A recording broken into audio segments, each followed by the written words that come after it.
Hello everybody. In this video, I'm going to explain the definition of a probability. Probability means how likely an event occurs. Consider some sets of events or states. Let's call this one event space and denoted by sigma. It's also called the sample space. Associate with every event, each event, to a probability. That is, the probability that event A occurs. The set of all these ones is called the probability space if they satisfy some conditions. I'm going to show those conditions later on in this video.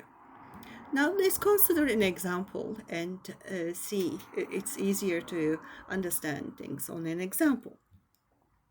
Assume that we have an area A and we have an area B inside, and we are have this X point here. We are putting insects in there and looking at the movement of the insect, whether it stays in the boundary of B or it goes out the boundary of B but stays in A. Assume that you have this experiment 100 times and to record what is happening. If the insect stays in the area B, let's call the event E1, and assume that this happened 30 times in your 100 experiment, 100 trails. E2, the event E2, is when the insect moved in the area A out of the area B. So it get out of the area B, but it moved in A. So the insect, assume that this happens 70 times within your 100 trails. So we can define, we have two events. So our event space E1 and E2, sigma is E1 set of consists of E1 and E2. And the probability of E1 occurs will be, since it is a 30 times it happens, within the 100 times, we have 30 times divided 100 is the ratio, is the probability that happens. So it's a 30 times, 30%. So the 30% possibility with this experiment we have is that the insects will stay in B. This is what it means. The probability that the E2 occurs, PE2, that's how we denote, and that it will be the 70 times and the number of the trails, which is 100, which is a 70%. There are two conditions in here, needs to be highlighted.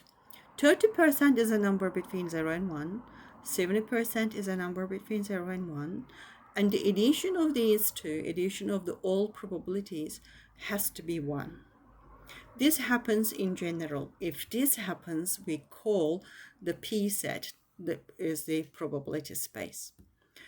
Namely, basically, you have events A1, A2, AN, and 1 to N is the index set for you.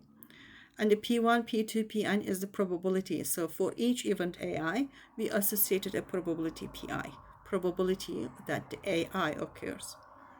We require two things. One, all of those numbers between 0 and 1, could be 0, could be 1.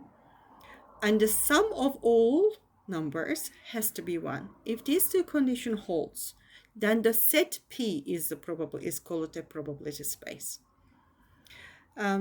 If you don't know this notation means for any, for all, for each, and this is a sum notation, and it's called also the sigma.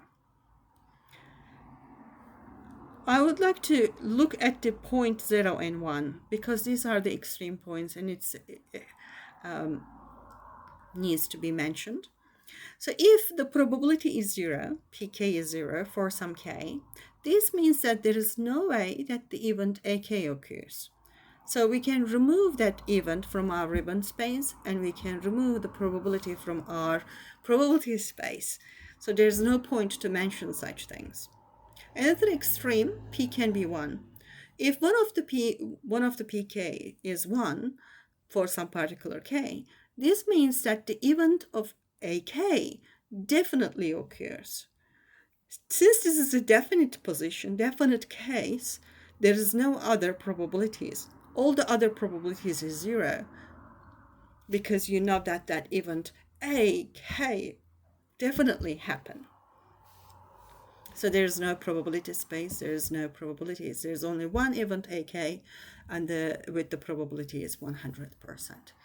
So in this case, so P is equal to 0, P is equal to 1 are very special cases you can remove from the first requirement. So you can think of the PI, the numbers between 0 and 1.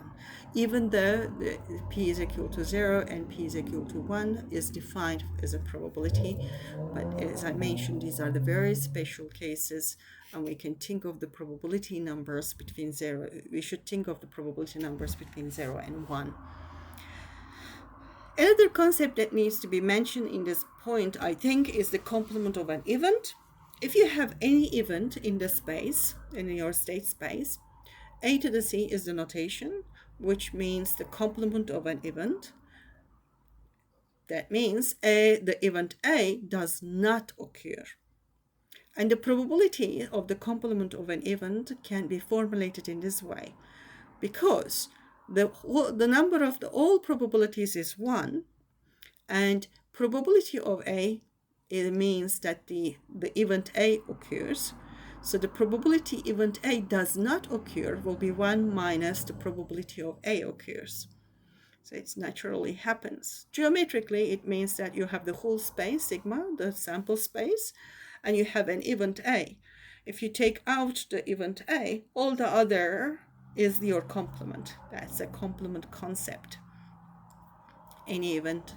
This is a set theoretical concept, actually. Complement of any complement of a set is a set theoretical concept. And that's all I want to say in this video. Thank you for watching.